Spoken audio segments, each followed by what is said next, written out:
వైకుంఠ ఏకాదశి విశిష్టత. సంవత్సర కాలానికి 24 ఏకాదశులుంటాయి. కానీ వేటి విశిష్టత వాటిదే. ఈ 24 ఏకాదశుల్లో అత్యంత ప్రత్యేకమైనది, విశిష్టమైనది ముక్కోటి ఏకాదశి. ప్రతి ఏటా ధనుర్మాసం శుక్లపక్ష పౌర్ణమి ముందు వచ్చే ఏకాదశిని వైకుంఠ ఏకాదశిగా పరిగణిస్తారు. ఈరోజు మహావిష్ణువు గరుడ వాహనాధారుడై 3 కోట్ల దేవతలతో భూలోకానికి దిగివచ్చి భక్తులకు దర్శనమిస్తాడు. కనుక దీనికి ముక్కోటి ఏకాదశి అనే పేరు వచ్చిందంటారు.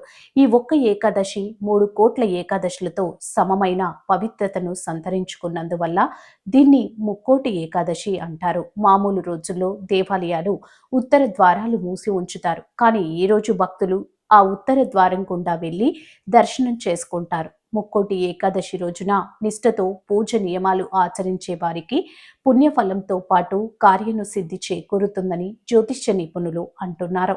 వైకుంఠ ఏకాదశి రోజున నిష్ఠ నియమాలతో ప్రతిమాచరించే వారికి మరో జన్మంటూ ఉండదని పురాణాలు చెబుతున్నాయి.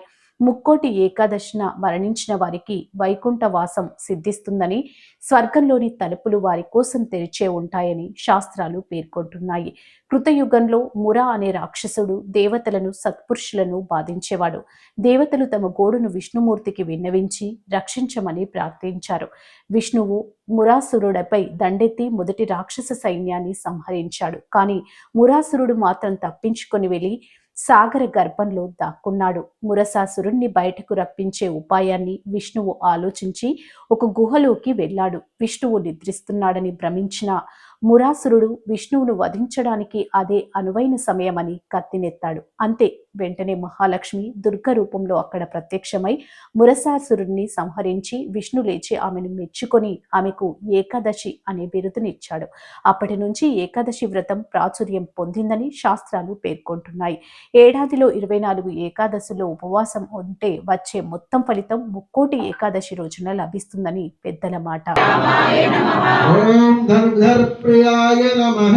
ओम श्री रामाय नमः। ओम सात्विक वर्णाय नमः। ओम श्री रामाय नमः। ओम माया मारीच। ओम महादेवादि पूजिताय नमः। ओम श्री रामाय नमः। ओम सर्वदेवास्तुताय नमः। ओम